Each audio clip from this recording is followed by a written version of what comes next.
El 29 de abril, el general José Francisco Gallardo Rodríguez falleció en la Ciudad de México por complicaciones de la COVID-19.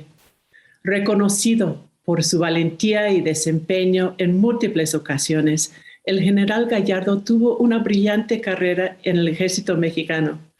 Hizo su tesis sobre la propuesta de establecer un ombudsman militar para aumentar la transparencia y el apego a los derechos humanos en las Fuerzas Armadas.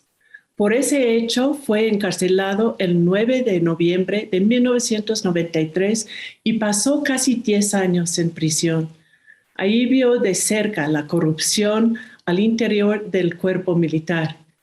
Entonces se organizó una campaña nacional e internacional para exigir su libertad. En 1997 fue adoptado como preso de conciencia por Amnistía Internacional. Finalmente, un tribunal lo declaró absuelto y también la Corte Interamericana de Derechos Humanos sentenció a su favor. Fue liberado el 7 de febrero de 2002. Como académico, el general Gallardo obtuvo el título de doctor de Administración Pública y fue profesor de postdoctorado en la Universidad Nacional Autónoma de México y especialista en derechos humanos. Enseñó a una generación de estudiantes temas como el análisis de las relaciones Estados Unidos-México y la soberanía nacional, el papel y las reformas de las Fuerzas Armadas y la centralidad de los derechos humanos. Era experto en la Iniciativa Mérida y se opuso a la estrategia y la pérdida de soberanía e independencia que el acuerdo con los Estados Unidos implicaba. En este programa que hicimos en enero de este año, hace una crítica contundente a la iniciativa. Cuando Calderón firma la Iniciativa Mérida, se firma la iniciativa, ¿sí? Y aparte de ello, trae involucrado una serie de convenios internos que muchos no los conocemos, yo conozco algunos, y aparte de ello, hay el convenio que ahora se está saliendo a la luz de ayuda y asistencia jurídica, algo así, que se firmó en 1987-88. Se firmó con Salinas, más o menos con Salinas o con De la Madrid, por ahí en ese entonces.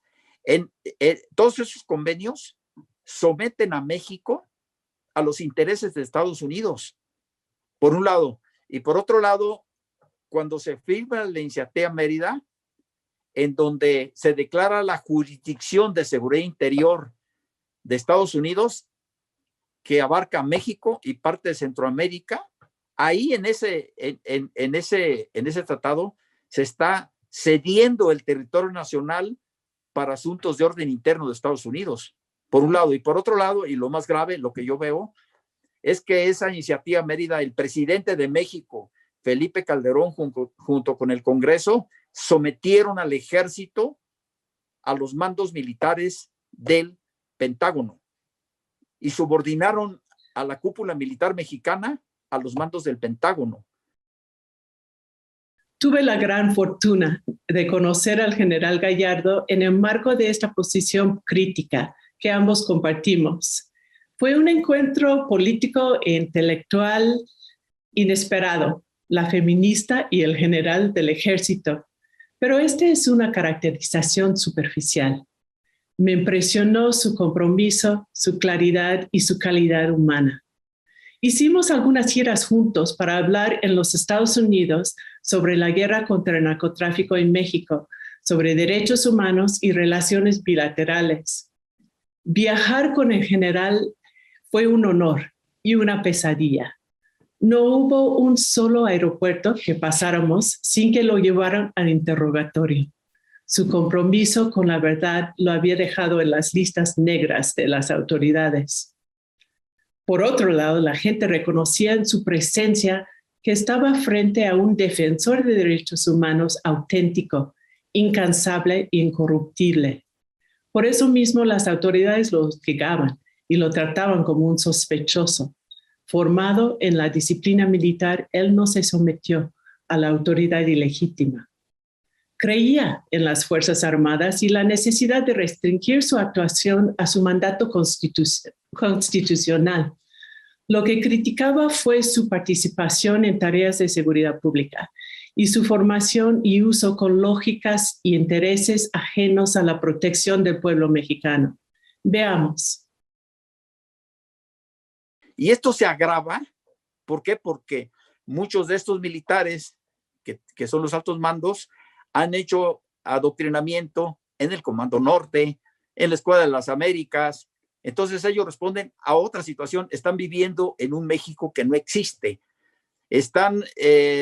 Todas estas personas vienen con el pensamiento de que su enemigo es el disidente, la sociedad, las comunidades indígenas, los sindicatos, el Círculo Rojo, los periodistas, la mujer en el caso concreto, por eso tanto feminicidio, porque ahora la mujer en estos tiempos que estamos viviendo se ha convertido en un objetivo de guerra.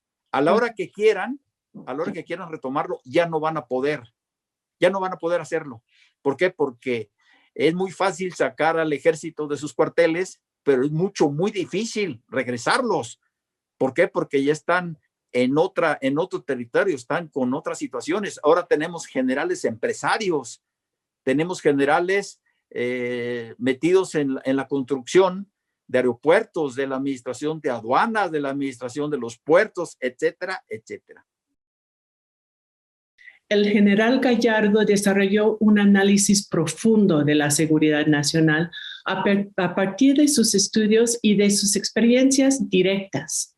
Tenía una capacidad extraordinaria para vincular los temas militares, sociales y económicos en una visión amplia, siempre con los derechos del pueblo en el centro. Aquí habla de la propuesta de Ley de Seguridad Interior en marzo de 2017. Si una de las funciones más importantes que tiene el municipio es el tema de seguridad pública. Además, es una función de carácter compartido con la federación, con las entidades federativas, o sea, con los estados, la Ciudad de México también entra ahí, y aparte los municipios. La base política, administrativa, los cimientos del Estado federal mexicano es el municipio. Y el poder público, la clase política entreguista que tenemos en México, crea esta policía para socavar los cimientos, ¿sí?, de la estructura federativa en México. ¿Cuál es el objeto?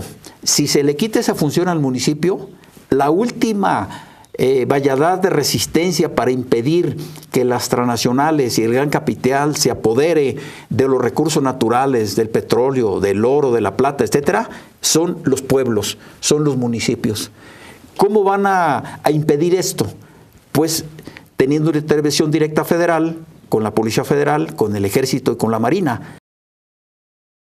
Cuando la detención y exoneración del general Salvador Cienfuegos, Gallardo fue una referencia obligada. Insistía siempre en que las Fuerzas Armadas tienen un papel esencial en la sociedad, pero sin suplantar a la autoridad civil ni estar por encima de la ley.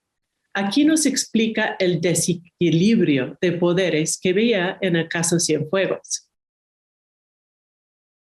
En México no hay un Estado de Derecho, o hay un Estado de Derecho endeble y muy débil, en donde la supremacía militar prevalece sobre la autoridad civil, y tan es así, ¿verdad?, que los militares son los que dictan qué se hace o qué no se debe hacer en el tema.